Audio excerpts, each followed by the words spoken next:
Hello! Wow! We made it to a brand new month of October. Oh my gosh, this is our first episode of the October season. Welcome to all of you to Get Your Happy On with Olivia B.O.B, Savvy Social Humorist. I want to hear from you today. Our topic of the day is how can learning mime skills enhance or improve your public speaking? So let me know your burning questions about that in the chat. Say hello. Let us know where you're watching from. And welcome to all of you to this hashtag Happy Laugh Hour. We can bring your own favorite beverage of choice. I'm super excited for our guests that we're going to have today. I've been in lots of training with the Robert Rivest. I hope I'm saying that right because it is a French name and I wanted to say with gusto. So Robert Rivest. So I'm super excited to bring him on in just a few minutes here. And usually I come on and I start the show with, my own favorite beverage. But today I figured I would mime it. So here we go. So I've got my favorite beverage can and I'm going to open up the tab, the top here, and it's going to make a popping sound like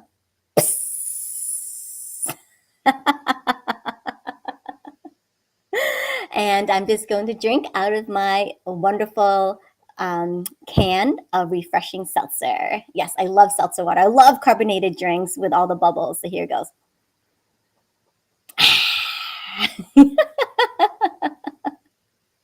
And sometimes those bubbles tickle your nose, right? So, and those bubbles can make a sound like.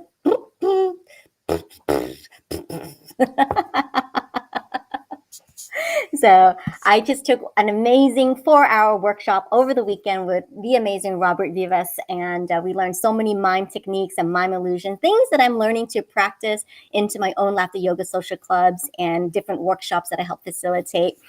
Amy! Yay, Amy. Thank you so much for tuning in. Amy is saying, I'm acting it out where I'm tuning in from, but I guess you can't see me. I can feel you though, Amy. So yes, I can feel you and that you're here with me in spirit. So stay tuned, Amy. We are just going to have such a blast with our guest speaker today.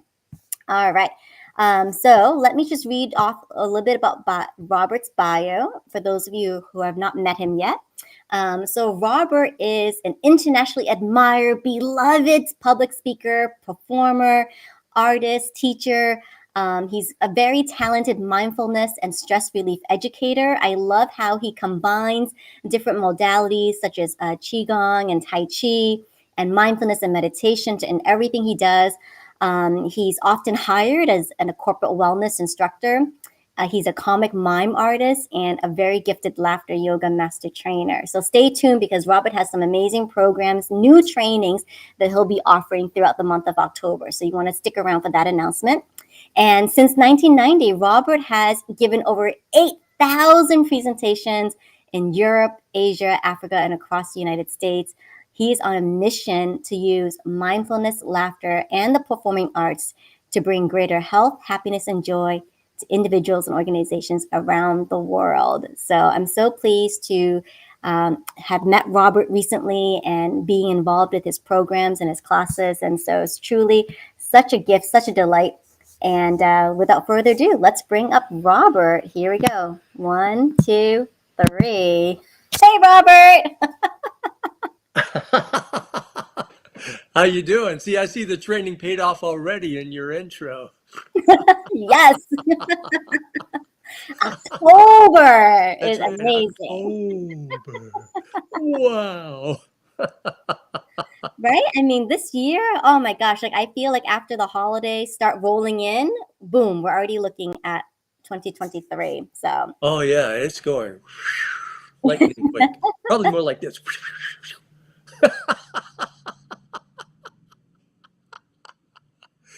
excellent. Well, Robert, with every show, I like to hand select a cartoon of the day. And I always think about who it is that I have on as a guest. So I think that you'll appreciate this one. So give me one moment. I'm going to share the cartoon of the day. And I'd love for you to read it out loud. Away we go. Here it is.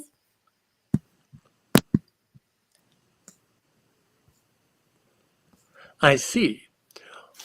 When a kid eats peas one at a time, that's being fussy. But when an adult does it, that's practicing mindfulness.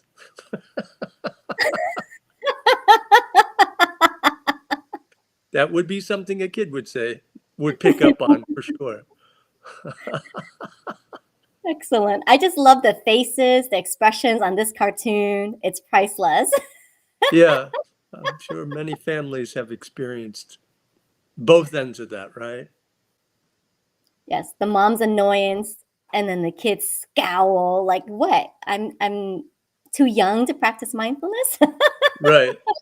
I do love how that's one thing that's great about children. They'll just turn around whatever you said or did. And I'm sure if that Well, mom is practicing mindfulness, whenever she's unmindful, he'll say, "Time to breathe, mom." maybe there should be a follow-up cartoon. You know what? Yes, I'm gonna find a follow-up cartoon with a mom with a child is saying to the mom, "It's time to breathe, breathe through." One time I was hired by Norman Rockwell Museum, the artist Norman Rockwell, as a mime. And what I would do is I would get in front of a painting. A painting is a still of one moment, right? And I would show what happened before that moment or what happened after that moment. It was a lot of fun. It sounds like it. Wow, that's awesome. Very, very cool. And speaking about meditation and mindfulness, I've heard of like the whole very famous John Kabat-Zinn, where he talked about just eating a raisin Mhm. and like one raisin and just letting that savor and then disintegrate for the longest time. Have you done anything like that? Or eating your peas one at a time? Oh, sure, I've definitely done that. I've done mindful eating in a number of ways, right? One is just being aware that you're eating, which is bringing mindfulness to anything, right? Being aware of what you're doing while you're doing it non-judgmentally. So you're there in the present moment while you're eating. Most of us are not. Most of us are reading something, listening to something, or doing what one of my teachers said. We're eating our projects. Okay, tomorrow I have to do this. Next day I have to, and so we're not present. And so being present would help you chew your food, right? Really chew the food, take the time to chew it, and then your food gets digested in the mouth a little bit already. And then by the time it goes to your belly, I used to have a mime program about that for children. It's like, you chew, if you just really quickly and then swallow it, your poor belly's like, oh man, that's not pre-digested. Oh, geez, wow, this is going to take more time and energy. But if you actually chew your food until it disappears and then swallow, it can easily be absorbed. Were And you you're like, expecting that answer? no, but I mean, your digestive system will thank you, right, for it. Yeah, yeah, yeah. Your whole system will thank you, I think. It's just a matter of the habits we create. I just always love observing you because even in that answer, you're so expressive. And I think it makes such a big difference, especially now that we're in, video communications, this digital era, to be more than like larger than life in a way on screen. Have you Yeah, I come think across that's a good that? way to put it. To animate, right? Or to embody whatever you're talking about instead of just being a talking head. Yes, I'm going to share with you ways to experience joy. Be more like, yeah, today we're going to experience joy, or sorrow, whatever you're talking about. You don't have to become a human cartoon like I am, but learning some of these techniques. I think today's subject is about how mime can help a public speaker, and that's one of them, being able to embody and express what you're talking about so that it's not just words, because then it'd be no different than someone just reading it, but how to bring energy to it. Yeah. Oh, I love that. That's a writer downer. So anyone who's watching, I hope you're following along with public speaking tip number one. Animate. Yes, animate and embody what it is that you're talking about. I love that. Excellent. Yeah.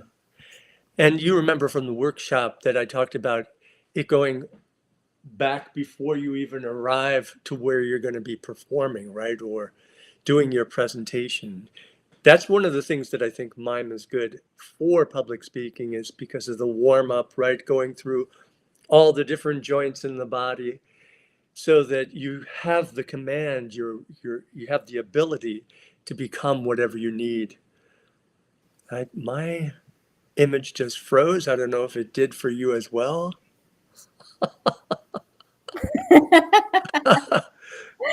No, Can you still see me? I can still see you. Yep. We're excellent, Robert. And I just want to pop up Amy's comment here. So Amy Stanridge, my fellow Humor Academy cohort member, is watching, and she says that's really cool. People living with dementia tend to respond really positively to big facial effects. A human cartoon. He is also an aspiring human cartoon. Yes, Amy, I would love to see you in Robert's next class. I think you'll love it. Yeah, well, that's one of the things that I do is that I talk with people about, is that as a mime, I want to make my body like clay so that it can become anything, right? Because sometimes I may need to be a cloud in the sky, and other times mountain or the ocean waves. And just a tech thing, before I could see myself moving, and I cannot now at all. I see you moving. I don't. Nothing. Yeah, you're still on the screen. I'm You're just still frozen live. like this. I guess I just have to imagine what I look like. Yes, you just have to imagine what you look like. um, that's another, I guess, video troubleshooting that you're learning today. But if Amy or anyone else Changes it. watching, if you are, oops. There we go. Now I can see. It's a lot better because I was just like frozen. Oh, you're back now? And and this is another thing that we're dealing with, right? Being on Zoom or on this platform here, where you can, even though I'm looking here, so it looks like I'm looking right in the eye, I can see myself moving and I can self-correct and adjust. And when I wasn't able to do that, it was not as much fun. And that's where our audience comes in. So our fabulous audience will often chat and let us know, like, hey, we can't hear you, sounds off, etc. But Amy is saying that, you're moving on the screen just fine. And I think you just refreshed for a bit there, Robert, because it went black for a bit, but then you came back. So you're good. Yeah, I shut off my camera and put it back on and it was fine. Okay, fantastic. Awesome. So yes, I love this. Make your body like clay. And Robert, you'll be so impressed because in Laughter Yoga class today, I played a song because I always like to include like a song that we can dance out to, right, as part of the elements of joy. And so there was a song that was talking about being unbreakable. And one of the lyrics was, there's a lion deep down inside of you waiting to come out. So like we mime that. I led the class into miming, right? The lion symbol, paws up, throwing the mane. There's a lion like deep down inside of you. Right. Opening the chest, like waiting, roaring to come out. So yeah, well, I think we've all felt that, right? Oh. And I guess it could be a positive or negative thing, right? I am, a very powerful, or this is unsettled business, and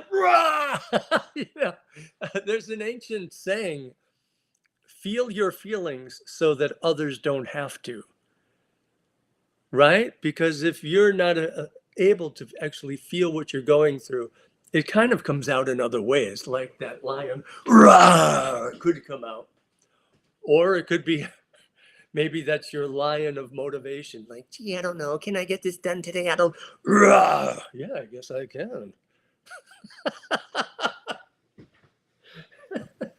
I love that you play in the opposites because that's a big part of what we teach, of what you teach too.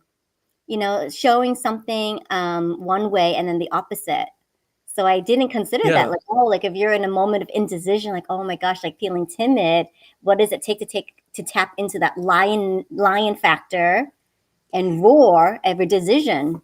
Yeah, I think that's another element of the mime, is to explore something from every angle, right? But yeah, doing the contrast. If you're just going to show happy, might be better to come from something so that you can show you're happy. Because if you're already up like this, where do you go from there? But if you're like, wow, I was having a downer of a day, and then a friend called and it just lightened my mood, I felt great. So you show the range, right? Knowing where you are in space helps. That's another component of the mime that help public speaking and everything. How did you get involved with Mime? Like, was it something that you got introduced to by a mentor, or did you see something, by another comic mime artist and thought that was really cool that you want to follow?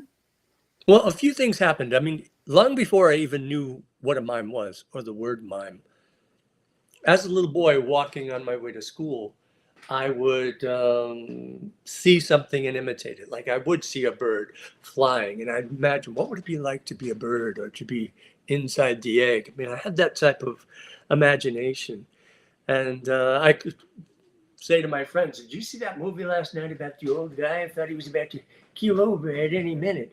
Or the mom who had 5 children. Oh, so I could become all of these things.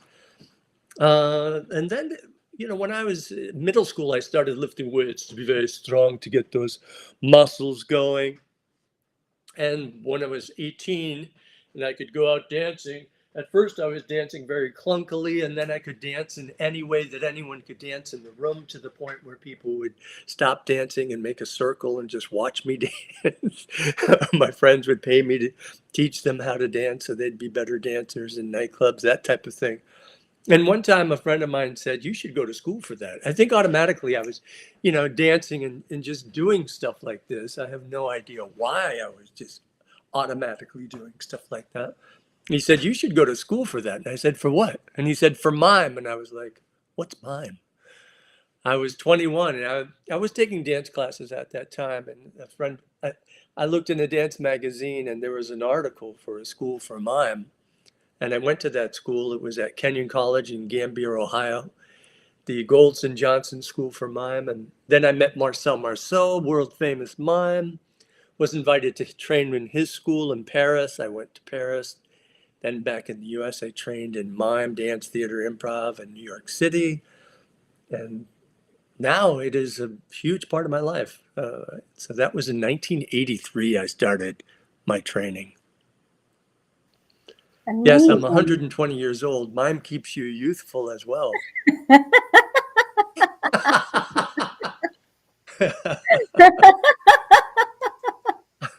I love that so much. Oh my gosh. Wow. Wow. Are there cultural differences for mimes? Like, you've traveled everywhere, and I'm wondering, like, how is mime perceived in other cultures? It Like, is interesting whether I'm doing mime or public speaking.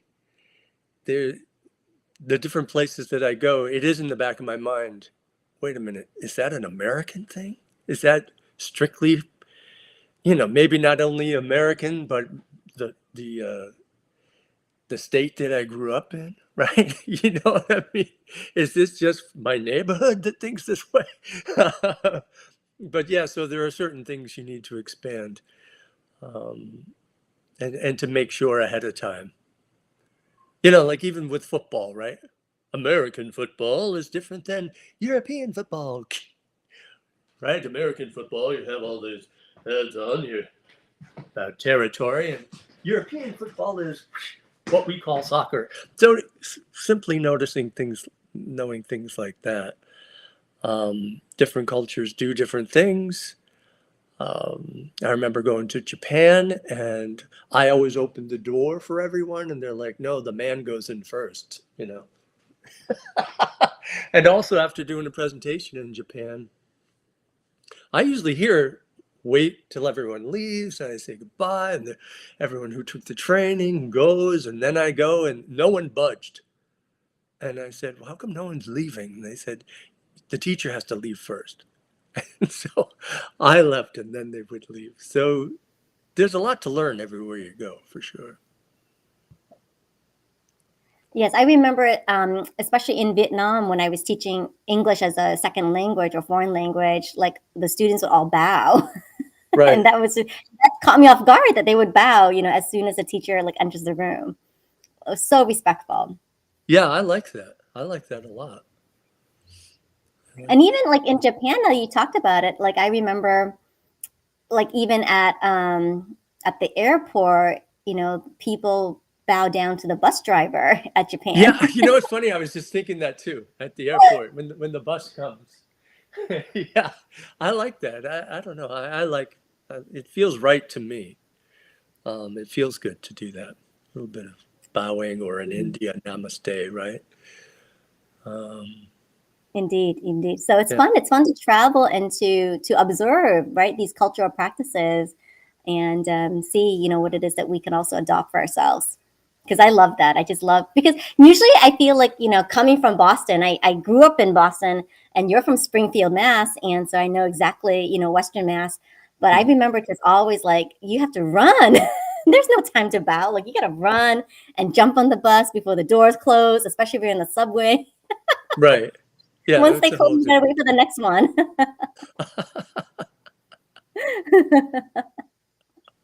Excellent. So you talked a little while ago about, even before you're getting ready to speak, right? Whether that be on a virtual stage or like in-person event, you have to go through some sort of ritual or method. Could you share that with us for a little bit, like what it is that you do to kind of get into your speaking state?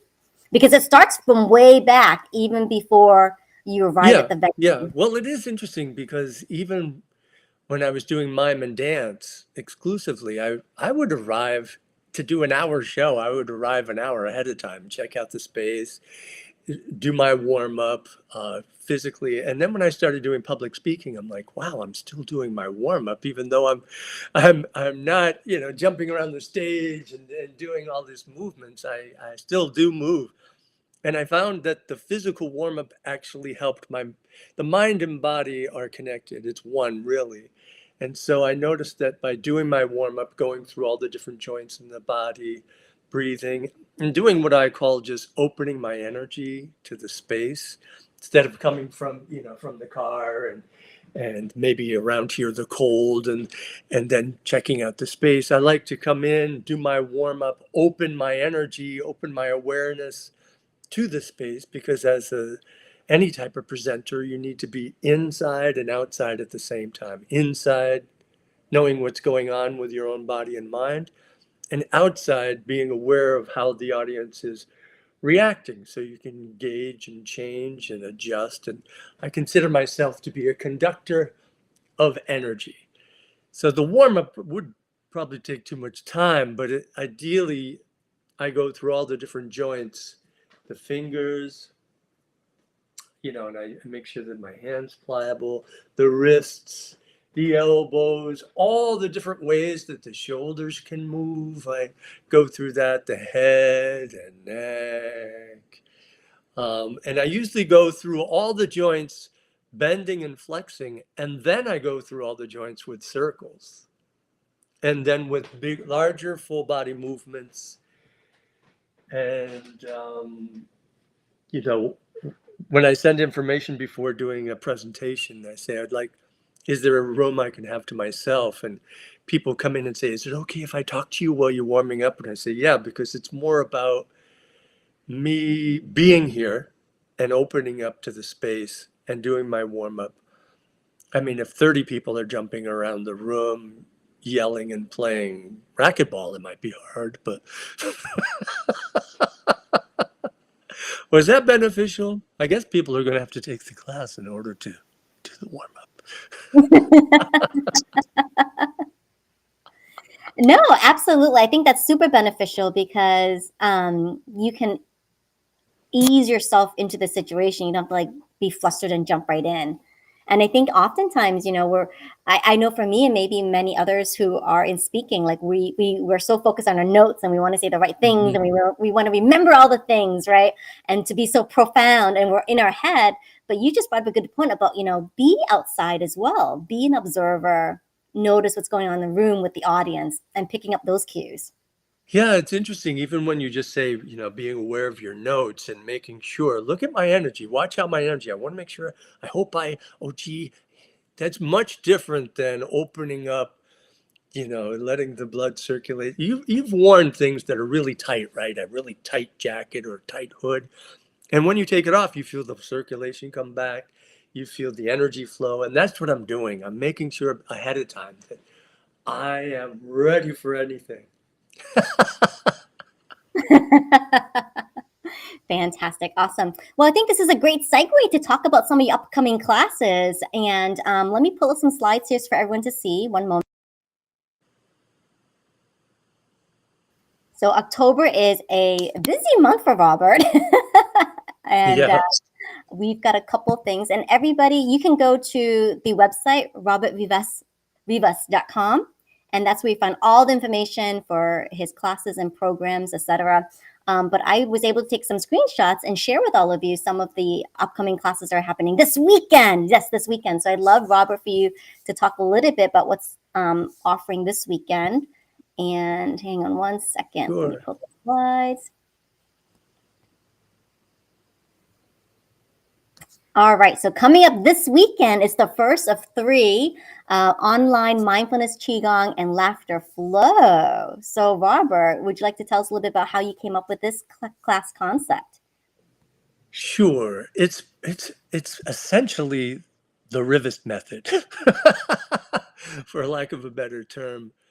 It's a practice that I've done for myself for many years. So we do a little bit of sitting meditation, a little bit of standing and walking meditation, into some of the Tai Chi and Qigong forms that I've either adapted or created, and then how to implement those in Laughter Yoga class. So you don't have to be a Laughter Yoga person to enjoy it. I've had other people come. It's about breathing, moving, smiling, laughing. You cultivate Qi. By the end of it, most time people feel more alert, awake, and alive, yet very calm and peaceful.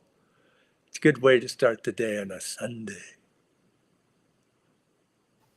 Excellent. Who has taken this class before? Like you said, it's not just for the Laughter Yoga teachers. I've had people take the class that were yoga teachers as well as energy workers, body workers, other people who are interested in Tai Chi and Qigong, as well as just people who are stressed out, people who say, I just need something. They might say, I see how relaxed you are and I want that. That's exactly what they say. I want that. And I say, okay, come to this class. So it's really, I joke that it's open to all humans. Well, I would like to achieve your joyful complexion. It's really a practice that shows you how good of actor I am, because inside I feel like this. I'm just kidding. A little JK for you. Awesome.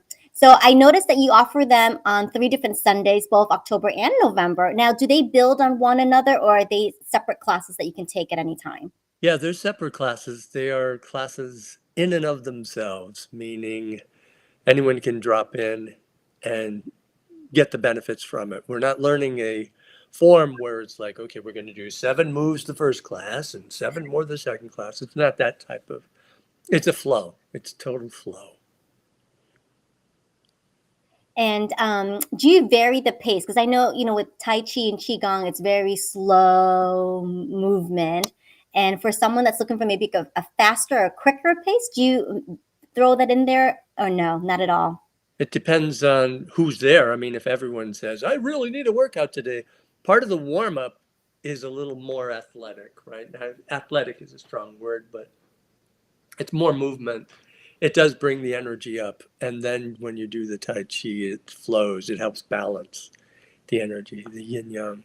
Yeah, the whole class isn't slow moving. It's multiple speed. Like me, like you, everything that you've seen me do here today. Sometimes I am more inside and other times quicker movement. And again, the word embody is big because we embody the essence of flow, right? Which could be water flowing, it could be the clouds flowing, it could be the wind, which may have different speed flows, right? Excellent. Awesome. So yes, so I'm so excited to join this class with you. I may not be able to come to this Sunday, but definitely the next Sunday for sure. So if you're Yeah. watching this, please take advantage of this opportunity. While Robert's conducting these classes, they're a lot of fun. You walk away with so much, and it's instant. That's what I really appreciate it too. Like from our the Mime facilitation skills workshop that we did just a few weekends ago. Like we got to apply immediately the techniques that you showed us, right? Like you gave us ample practice time. We were in breakout rooms practicing with each other, and it just sticks with you because I think there's something about that physical learning component that really sticks with you. Right. Yeah. I always say get it in your bones, meaning have it go at a deeper level, right? And really, when you have something in your bones, it means you really got it. You can make use of it as opposed to just a concept or an idea. Oh, I love that expression. Okay, get it in your bones. Excellent. All right. And, we had mentioned in the introduction that you're a very gifted master laughter yoga trainer. And so talk to us a little bit about some of the laughter yoga teacher training you're doing end of this month. Sure. Yeah, I'm doing an online 2-day laughter yoga leader training where we'll be on from 9:30 in the morning Eastern time to 4:30 p.m. Eastern time, USA. Think New York time. And we do have breaks and times that we're definitely going to be practicing one-on-one or 3 people, 4 people in breakout rooms, things like that. In this, you'll learn the history of laughter yoga, different wide variety of laughter yoga exercises, over 40 laughter yoga exercises, and where to use them, whether you want to do it in schools and hospitals, with seniors, corporate. So you learn where and how to use which laughter yoga exercises depending on where you're going to use them. Plus, you learn different breathing techniques and ways to bring the energy back down, because after a laughter session, your energy can be really revved up, and how to balance that energy with a guided relaxation. And so you'll be certified in the 2-day training as a laughter yoga leader. If you're already a laughter yoga leader or trainer or teacher, many people have come back and taken the training with me because it's always changing, always something new.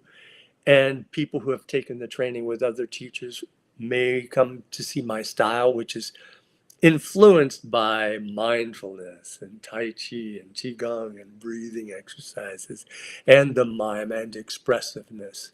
It's all interconnected. How's that? That's a great explanation. So if you are brand new and you're a healer, communications expert or speaker, or just really anyone, right, that wants to improve their skills and learn laughter yoga. But then if you've already gone through laughter yoga training previously, come back as a refresher. So I really love that as it's a way to continue professional development, right? Learn different Yeah. techniques, Yeah. learn Some the people best take it, method. some people take it just for themselves. I want more laughter in my life. I want more joy in my life. And here's a practice, the way you would practice Tai Chi or yoga. You learn a practice for yourself. But many come say they're in transition. I just got a divorce. I just retired. I just moved. And they want to do something new, or they really have a burning desire to bring it to the community. I'm a nurse. I really want to bring it to caregivers, things like that. They're very specific, or they just want to have fun. I'm fine with either one. Excellent. I really liked how you said, this is open for everybody, right? You can learn laughter as a practice, just only for yourself. Yeah, for mind body healing, right? To help you. It's helped me tremendously. I know that even though I've studied mindfulness and Tai Chi and Qigong and yoga, those things helped me. But there's something about laughter yoga that is really like the icing on the cake that helps things roll off my back even easier than all those other practices. It's helped me tremendously in my life. Wonderful. So I'm going to put this on the big screen so all of you can take a screenshot of it. And everything is available on the website. So the website is also on the screen. So go ahead, browse the website and sign up.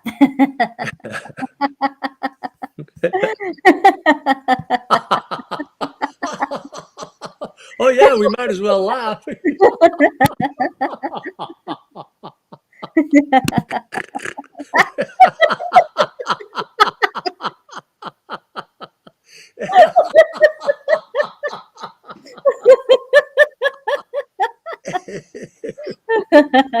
Waves of laughter. Whoa.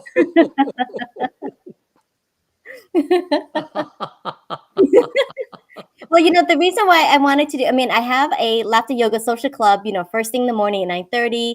Then I kind of bookend it with, a Get Your Happy On live stream show, bringing in guests, at this 4 p.m. Eastern time slot. So it's a way to just making sure you get your laughs in for the day. Oh yeah, get the laughs. Either in the morning, right, to get your energy going, right? Boost your immunity. And then near the end of the day to relieve that stress, anything that's weighing you down, you can just. What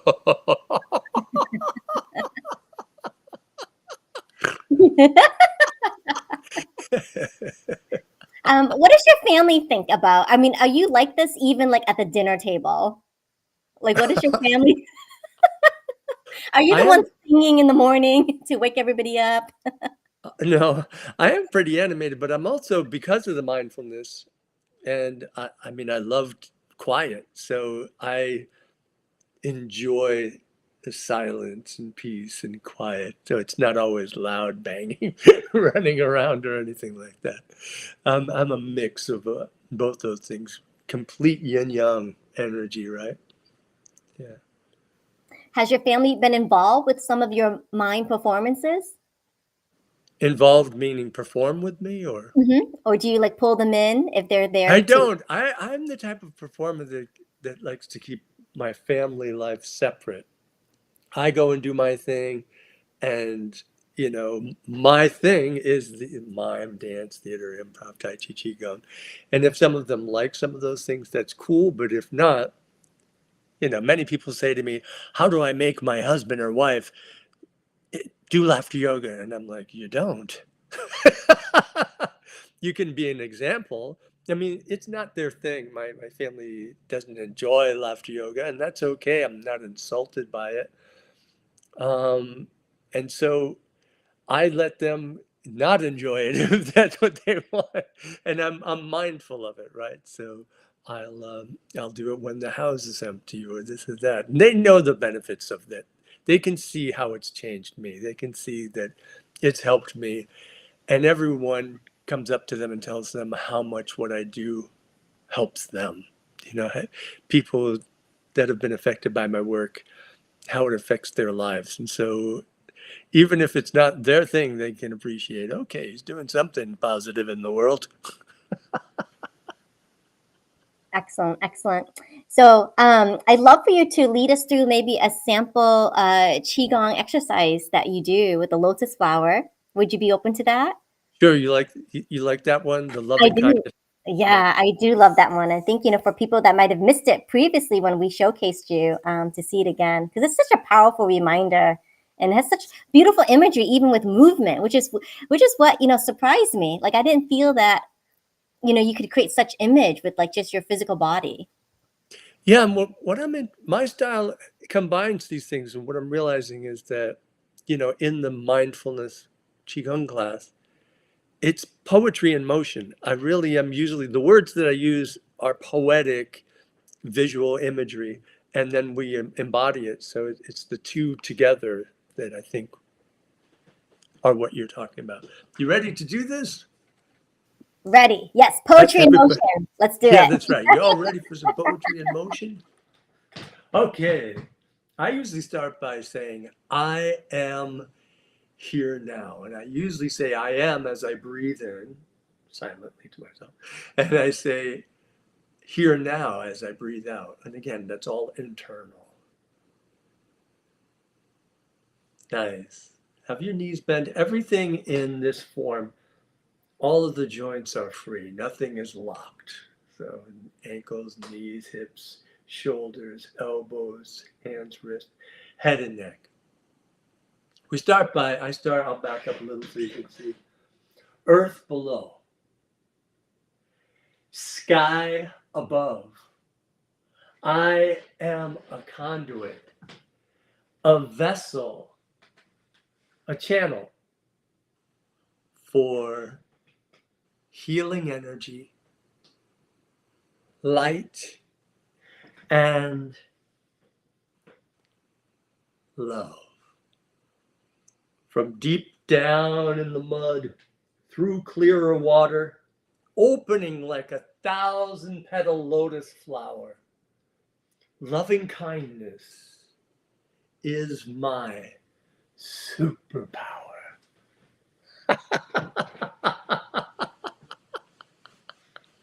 Yeah, that's right. Fly around the world. Sending love and kindness. And of course, you can do it as laughter, earth below, sky above. I'm a conduit for light, energy, healing, and laughing love. From deep down in the mud, through clear water, opening like 1,000-petal lotus flower. Loving kindness is my superpower.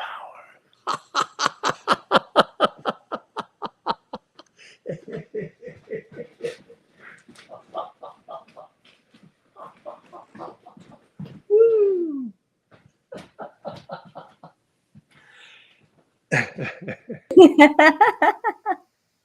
Oh, that's fantastic, Robert. Thank you so much for that. Oh my gosh. It just gets better and better. It's the type of thing that the more you do it, the easier it gets. You know where you're going with it. Then you can really feel it on a deeper level.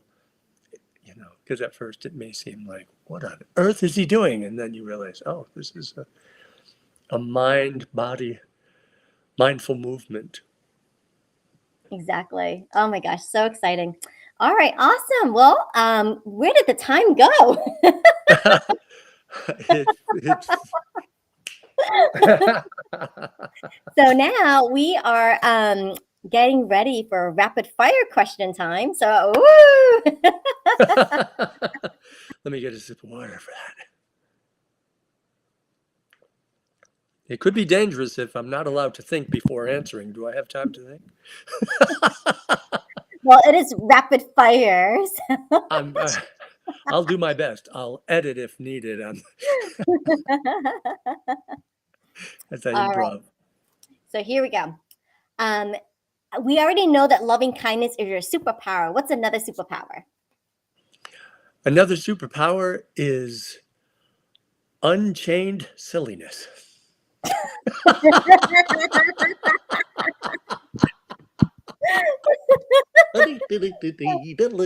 says this is her favorite part, the pew, pew, pew, pew, pew.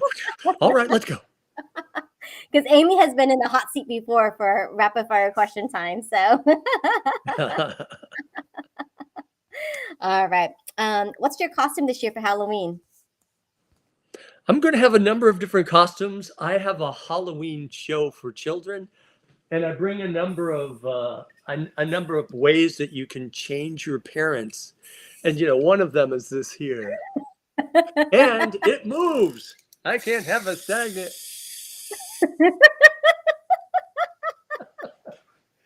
So in the show, I talk about many different ways to change. And what they do is they come in costume, the children come in costume, and I show them how to embody, if you will, or act out whatever they can do. If it's flying, I teach them how to fly. 1, 2, 3. Oh, Whatever it is. Yeah. Awesome. Do you wear a cape? I don't wear a cape, but I can wear a cape. And as a child, I wore a cape, and I jumped off many things until I broke my arm. True story. The cape didn't work. Okay. Can you flex your pecs again for 30 seconds? Well, you said pecs, but these are the biceps. Oh, But then bicep. I'll do pecs after. There's a 1 and a 2 and a 3 and a 4 and a 5, 6, 7, 8, 9, 10, 11, 12, 13, 14, 15, 16, 17, 18, 19, 20, 1, 2, 3, 4, 5, 6, 7, 8, 9, 30. The pecs would be here. I don't know if you'll be able to see it on there. Do, do, do, do, do, do. My heart is beating. Mime and laughter get me aerobics. How's that? Sometimes after a show, after doing all these technical things that were so hard to learn, took forever, the number one thing is like, how did you do? I think that's the question in everyone's minds. How did he do? How long did it take you to practice that muscle? Because you're isolating just that one bicep and pulsing. Right. Well, part of it is my father used to lift weights, right? So at the kitchen table with the t-shirt on, he would do that, and that's how I saw it. And then I did lift weights, and so the more weight you lift, the more control you have over your muscles. I think that's why when it came for me to learn mime and dance, I was able to do it quickly because I knew where I was in space from all the lifting and training and conditioning. How, I guess, how much can you lift? Your weight. I don't know how much I can lift now, but here is, what's interesting? At the weight of 145 pounds, I could bench press 295 pounds for 5 reps. Oh, that's impressive. Yeah, I was pretty strong for my size. Very impressive. All of my friends were, raw! And I was like, come on, let's go. You ever rub your head for good luck? I never do because I always have good luck.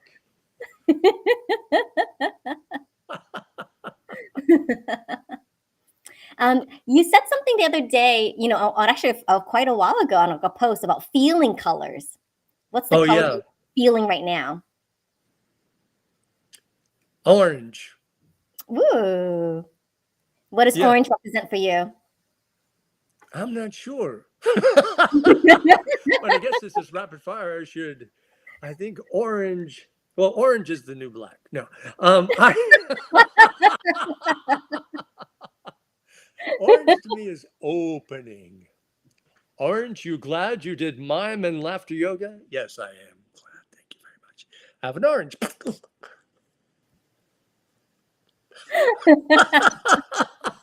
Nicely done. You worked in a little pun. Hey, why not? Awesome. Let's see. What is your middle name? Joseph. After my grandfather. My grandfather came over from Canada. He's a boxer in the Canadian Army. Yeah. Okay. His name is Joseph, and my middle name is Joseph. Good to know. All right. So as you prepare for a New England winter, what 3 things is a must-have? Warm clothes, warm house, warm heart. Aww. Do you chop your own firewood then? No, we don't have a fireplace, but I do chop the imaginary wood and put it in the imaginary fireplace and imagine I'm warm, and it works for a little while.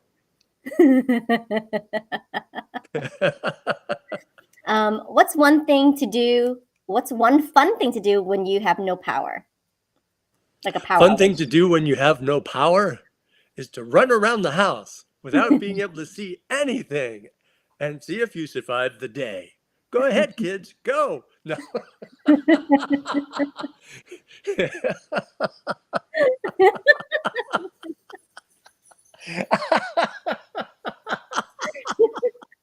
I can't see my toes. There used to be a wall here. Oh, yeah, that's right. Do you prefer summer or winter? I prefer the in-between, the spring and the fall. Summer. This summer was a little more challenging, but usually summer. Summer. And who's the visitor behind you? We have a little, our little dog, Kittle. Oh, there you go. A cameo appearance.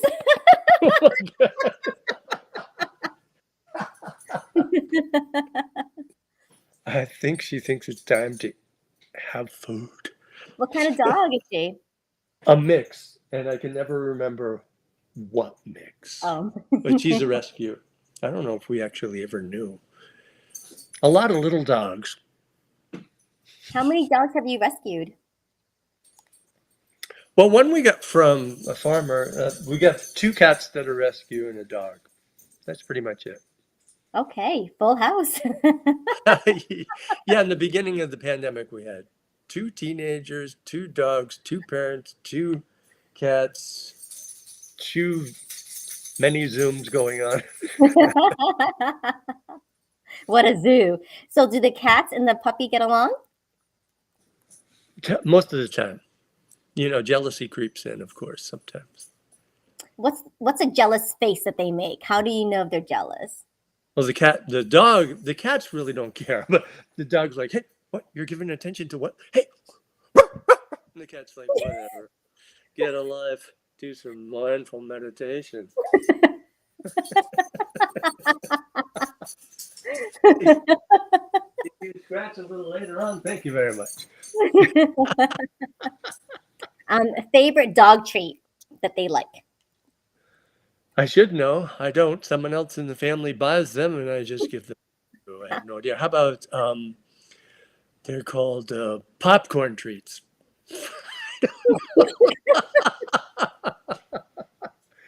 Guess I have to have an answer for everything in this show. Or make it up. It doesn't have to be right. Yeah, Or sensical. yeah, they're popcorn, peanut butter, chocolate dipped flavored. Actually, not because dogs can't have chocolate. Did you know that? I did not know that. Huh. Your dogs eat better than I do.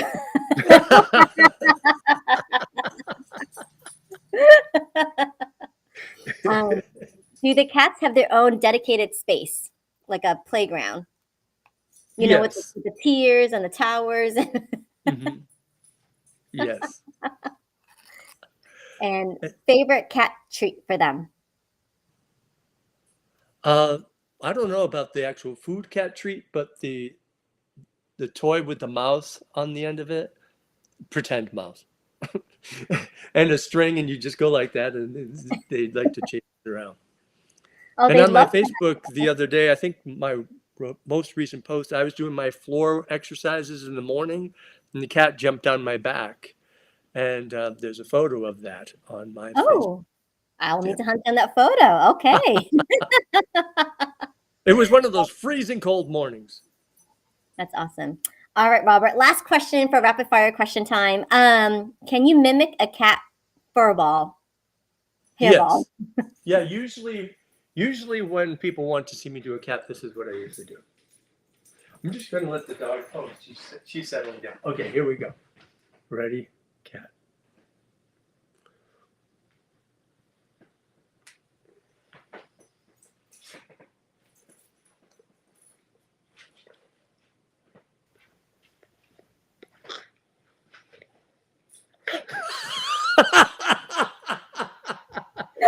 You asked for it.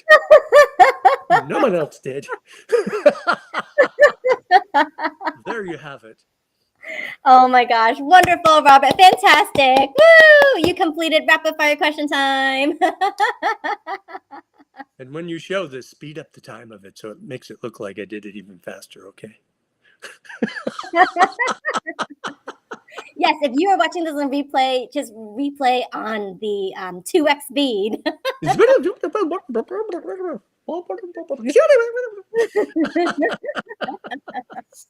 Oh my gosh.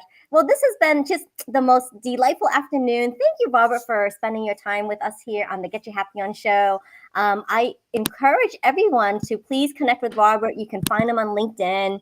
So please look him up there and follow his posts. He always has lots of great, thought-provoking content to post. Yes, I love it because you go on these nature walks and you're always posting pictures of what you come across in nature and inviting conversations. So I love that you do that. So excellent. And also, if you are on Facebook, you can give Robert a follow on Facebook. So he's there as well too.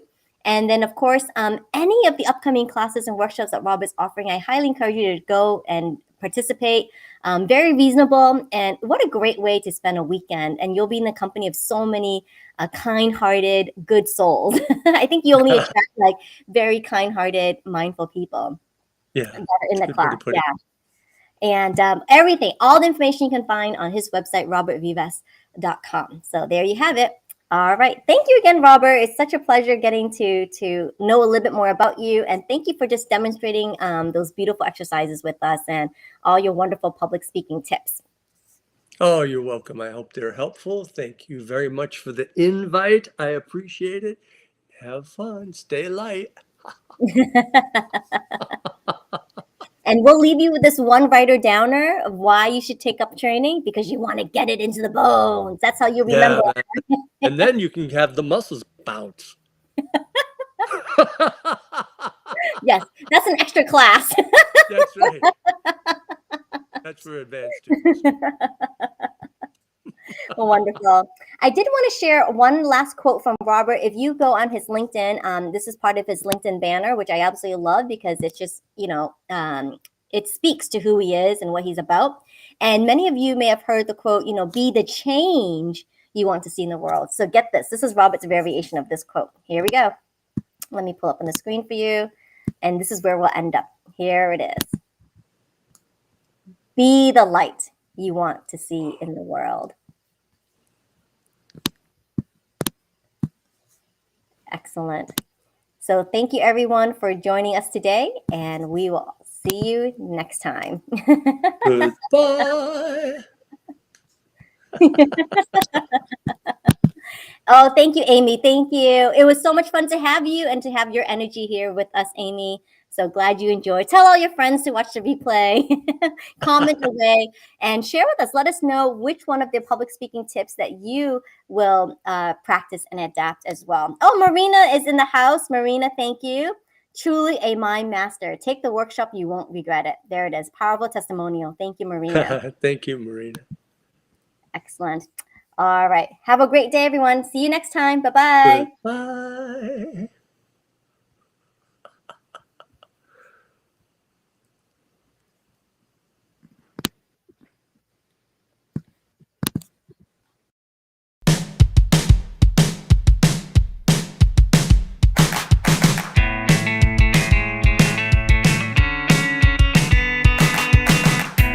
Thank you so much for watching Get Your Happy On. Have you enjoyed today's episode?